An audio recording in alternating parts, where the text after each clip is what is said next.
कौन है वो पार्ट 2। अगली सुबह जब सब लोग सोकर उठे तो जानकी की ऐसी हालत देखकर हैरान रह गए। उन्हें समझ में नहीं आ रहा था कि आखिर जानकी के साथ हुआ क्या था। जानकी अब भी आंखें फाड़ फाड़ कर लगातार एक ही तरफ देखे जा रही थी, क्योंकि उसकी आंखों के सामने अब भी उस औरत का चेहरा नजर आ रहा था, जिसे देखकर जानकी चीखने की कोशिश कर रही थी। वो सबको बताना चाहती थी कि इस वक्त उसकी आंखों के सामने एक औरत की कटी हुई गर्दन दिख रही है, लेकिन लकवा मारे जाने की वजह से वो किसी को कुछ नहीं कह पाती, बस बुरी तरह से अपने हाथ पैर हिला रही थी। वहीं दूसरी तरफ उस औरत की गर्दन वहां खड़े हर एक इंसान को घूर घूर कर देख रही थी। पहले अमर भैया के साथ हादसा हो गया और अब माँ की ऐसी हालत। पापा, हमें कुछ करना चाहिए। आखिर ये सब हो क्या रहा है? मुझे लगता है हमें किसी तांत्रिक को बुलाना चाहिए। सारे घर पर जरूर किसी का बुरा साया है। राधिका बहू ठीक कहती है। हमारे घर से बुरी आत्मा को भगाने के लिए तांत्रिक की मदद लेनी ही चाहिए। और कुछ ही देर के बाद एक तांत्रिक रघुनाथ प्रताप के घर पहुंचता है। तांत्रिक अपनी बड़ी बड़ी लाल आंखों से घूरकर रघुनाथ प्रताप के घर के सभी सदस्यों को देख रहा होता है कि तभी अचानक उसके शरीर में एक जोरदार झटका लगता है। यही है वो, लेकिन वो बहुत ताकतवर है। उसे इस घर से निकालना इतना आसान नहीं है। उसके बाद रघुनाथ प्रताप के घर का माहौल अचानक से बदलने लगता है। पूरा घर धीरे धीरे काले धुएं से भर जाता है। घर के सब लोग बुरी तरह से डर जाते हैं। उनकी समझ में कुछ भी नहीं आ रहा था कि तभी अचानक से एक औरत के भयानक तरीके से चीखने की आवाजें पूरे घर में गूंजने लगती है, और देखते ही देखते रघुनाथ प्रताप बेहोश हो जाता है। अजीत, ये पापा जी को क्या हुआ है? अभी तो बिल्कुल ठीक थे। पता नहीं राधिका, मुझे बहुत डर लग रहा है। हमारे घर के सब लोगों के साथ ये सब हुआ। अब बस तुम और मैं ही बचे हैं। तांत्रिक महाराज, आप कुछ बताइए ना। लेकिन इससे पहले कि तांत्रिक कुछ कहता, उसके चेहरे का रंग बदलने लगा। उसकी आंखें बड़ी बड़ी हो गई और शरीर का रंग धीरे धीरे लाल होने लगा। तांत्रिक बड़े ही भयानक तरीके से अपनी गर्दन जोर जोर से घुमाने लगा। उसने अपनी गर्दन को टेढ़ा करते हुए घूर कर राधिका की तरफ देखा। तू ही है ना वो जिसने झूठ बोलकर इस घर की बड़ी बहू को बाहर निकाला? ये सब तेरा ही किया धरा है। क्या मतलब राधिका? तुमने सबसे झूठ बोला, लेकिन तुमने शिल्पा भाभी को घर से क्यों निकलवाया? ये तुमने अच्छा नहीं किया राधिका। देखा उनकी वजह से हमारे घर को कितनी प्रॉब्लम्स फेस करनी पड़ रही है। मेरी वजह से? पर मैंने कुछ नहीं किया। वो बस भाभी हर बात में अपनी चलाती थी, तो मैं उनसे बदला लेना चाहती थी और इसी वजह से मैंने वो सब किया। तभी अचानक से तांत्रिक बड़े ही भयानक तरीके से जोर जोर से हंसने लगा। उसे इस तरह हंसते देखकर राधिका और अजीत को भी कुछ समझ में नहीं आता। एक औरत के चीखने की और तांत्रिक के जोर जोर के हंसने की आवाजों दोनों ने मिलकर माहौल को बहुत ही भयानक बना दिया था। ठीक उसी वक्त अजीत ने देखा कि दूसरे कमरे से जानकी और अमर दोनों ही अपनी जगह से उठकर उधर की तरफ चले आ रहे होते हैं। कुछ देर पहले तक जो जानकी हिल भी नहीं पा रही थी, उसे इस तरह से चलता हुआ देखकर राधिका और अजीत दोनों हैरान रह गए। ये कैसे हो सकता है?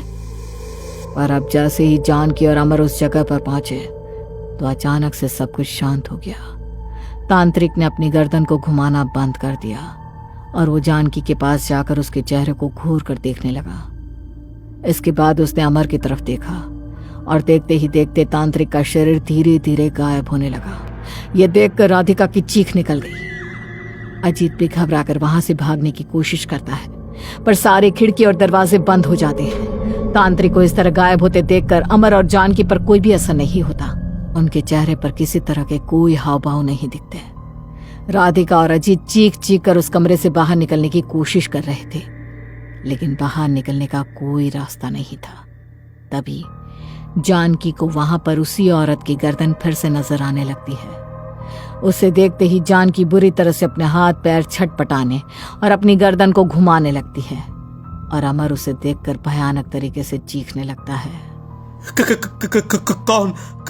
कौन हो तुम? मैंने कुछ नहीं किया मैंने। जाने दो मुझे। शिल्पी भाभी पर मैंने झूठा इल्जाम लगाया था, लेकिन तिजोरी में आग मैंने नहीं लगाई थी। मुझे नहीं पता उस दिन तिजोरी में आग कैसे लग गई थी। राधिका की बात सुनकर अजीत हैरान रह गया। उसे ये लग रहा था कि शायद राधिका ने तिजोरी में आग लगाकर शिल्पा पर झूठा इल्जाम लगा दिया था। लेकिन जब उस औरत की कटी हुई गर्दन के सामने डर की वजह से राधिका ने सब सच बोला, तो अजीत हैरानी से उसकी तरफ देखने लगा।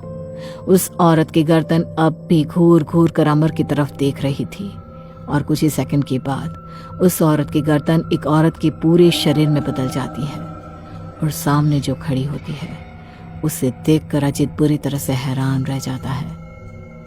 ये कौन है? और अजीत, तुम इसे देखकर ऐसे डर क्यों रहे हो? लेकिन इससे पहले कि अजीत कुछ कहता, सामने खड़ी उस औरत ने जानकी और अमर के शरीर के टुकड़े टुकड़े कर दिए। ये देखकर राधिका बेहोश होकर जमीन पर गिर गई। ये तुमने क्या किया? क्या चाहती हो तुम?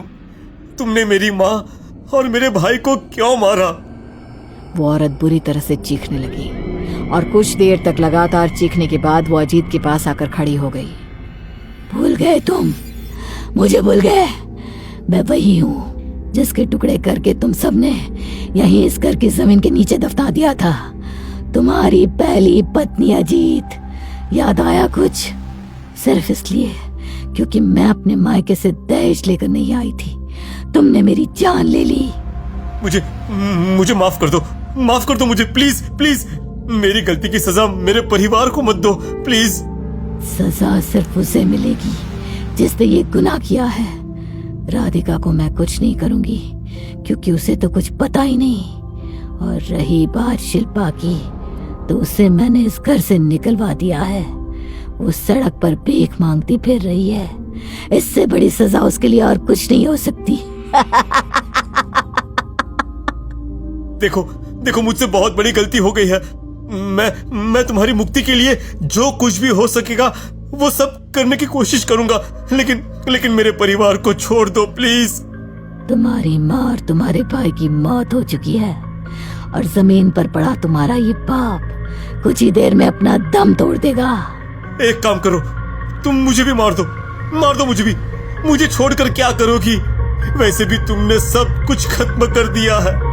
तुम्हारा पूरा परिवार मौत के मुंह में समा चुका है, और तुम जिंदगी भर तड़पते रहोगे। तुम्हारे लिए यही सबसे बड़ी सजा है। अब वो औरत वहां से गायब हो जाती है, और अजीत बुरी तरह से चीखने लगता है।